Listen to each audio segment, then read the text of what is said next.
السلام علیکم ورحمۃ اللہ وبرکاتہ. نحمدہ ونسلم ونسلم علی رسول الکریم. اما بعد، اعوذ باللہ من الشیطان الرجیم. بسم اللہ الرحمن الرحیم. آئیے سب سے پہلے ہم اور آپ مل کر نبی اکرم نور مجسم حضرت محمد مصطفیٰ صلی اللہ تعالیٰ علیہ وسلم کی بارگاہ میں درود پاک کا نذرانہ پیش کریں.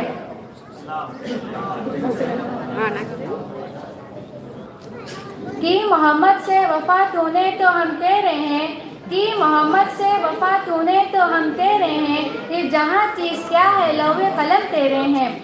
اور محمد کی محبت دین حق کی شرط اول ہے، اور محمد کی محبت دین حق کی شرط اول ہے. اگر اسی میں ہو خامی تو سب کچھ نامکمل ہے.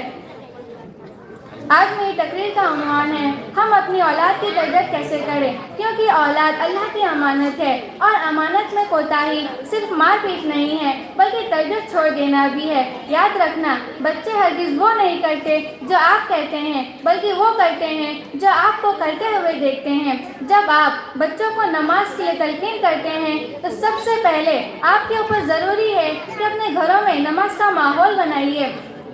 اگر آپ کو اپنی اولاد کے دلوں میں ایمان کے نور کو چمکانا ہے تو حرام لقموں سے بچے. اپنی اولاد اور پھر جو ماں باپ اپنی اولاد کے لیے دعا نہیں کرتے وہ اپنی طاقت کا سب سے بڑا ذریعہ کھو دیتے ہیں. اس لیے ماں باپ کو چاہیے کہ اپنی اولادوں کو دعاؤں سے نوازے. ہماری اولادوں میں بگاڑ اس لیے بھی پیدا ہو جاتی ہے کہ ہم تربیت کرتے وقت محبت نہیں بلکہ ظلم کا استعمال کرتے ہیں. پتہ چلا کہ محبت کے بغیر تربیت ظلم ہے. اولاد کے لیے اپنی ماں کا گود پہلی درسگاہ ہے اور باپ کا کردار پہلی کتاب ہے. پتہ چلا ماں کی اپنی گود اور باپ کا اپنا کردار پاک صاف ہونا چاہیے. اور پھر جب ماں باپ کو وقت ملے تو اپنی اولادوں کے ساتھ بتائیں، کیونکہ اولادوں کو وقت دینا سب سے قیمتی صدقہ ہے. جب بچے روتے ہیں تو ہم ان کے ہاتھوں میں موبائل تھما دیتے ہیں. یاد رکھنا، جب بچے روئیں تو ان کے ہاتھوں میں موبائل نہیں بلکہ اچھی تربیت دیجیے، کیونکہ یہی ان کا فیوچر ہے.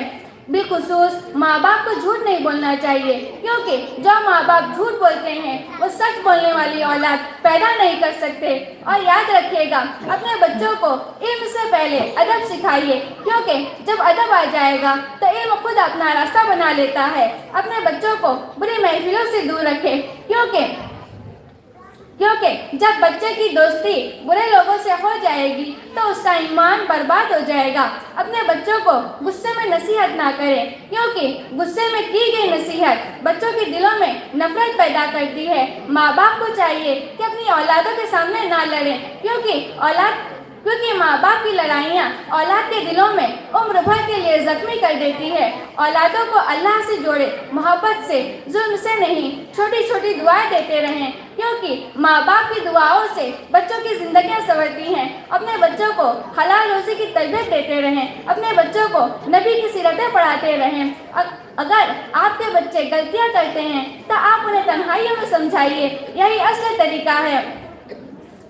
اپنے گھروں میں بچوں کی عزت کریں، کیونکہ جب آپ اپنے بچوں کی عزت کریں گے تو آپ کے بچے دوسروں کی عزت کریں گے. اپنے بچوں کو معاف کرنا سکھائیں، اپنے بچوں کو امانت دار بنائیں. حسد، غیبت، چغلی جیسی باتوں سے دور رکھیں. ہرگز اپنے بچوں کے سامنے گٹکا، سگریٹ، تمباکو کا استعمال نہ کریں. اپنے بچوں کو حیا، ایمانداری، حقوق انسانی کی باتیں کرتے رہیں. اپنے بچوں کو اسلامی طریقے کے لباس، کھانے پینے، سونے جاگنے کے طریقے اور ضروریات زندگی کو سیرت نبوی اور طریقہ فاطمی کے حساب سے بتاتے رہیں. اور جب اپنی اولاد 7 سال کی عمر ہو جائے تو ان کو نماز کا حکم دینا شروع کریں. اور جب 10 برس کے ہو جائے اور نماز نہ پڑھے تو انہیں مار کر نماز کے تلقین کریں. اور پھر جب 10 برس کے ہو جائیں تو اپنے بچوں کو الگ بستروں میں سلایا کریں. اپنی اولادوں کو یہ 3 باتیں ضرور سکھائیں کہ دنیا میں جب تک زندہ رہیں اپنے نبی کی محبت، اہل بیت سے محبت، قرآن پاک کی تعلیم پر عمل کرتے رہیں. ہمیشہ بچوں کے ساتھ شفقت کرتے رہیں، ان کے ساتھ نرمی سے پیش آئے، کیونکہ جو چھوٹوں پر رحم نہ کرے اور بڑوں کی تعظیم نہ کرے وہ ہم میں سے نہیں۔ ظاہری طور پر تمام بچوں کے ساتھ برابری کا سلوک کرے، کیونکہ یہ ظلم ہے۔ اس سے بچوں کے دلوں میں احساس کمتری پیدا ہوتی ہے، اور جب گھروں میں بچے پیدا ہو تو سب سے پہلے ماں باپ کا حق یہ ہے کہ ان کا اچھا اسلامی نام رکھے، اپنے بچوں کی عزت کریں، کیونکہ ان کی عزت کرنا دوزخ کا پردہ ہے۔ اپنے بچوں کے ساتھ مل کر کھانا جہنم سے بچاؤ کا ذریعہ ہے۔ اپنے بچوں پر خرچ کرنا دنیا کا سب سے بہترین صدقہ ہے۔ حدیث پاک میں ہے کہ جس نے تین بیٹیوں کی اچھی پرورش کی، انہیں اچھا ادب سکھایا، اچھی تعلیم دے کر شادی کرا دی، ایسے ماں باپ پر جنت ہے۔ ماں باپ کے لیے ضروری ہے کہ قرآن و حدیث کی روشنی میں اپنے بچوں کی تربیت کرے، تاکہ وہ دنیا و آخرت میں کامیاب ہو سکے۔ اللہ تعالی ہم سب کو اپنے بچوں کی بہترین تعلیم اور اچھی تربیت کے ساتھ زندگی گزارنے کی توفیق عطا فرمائے۔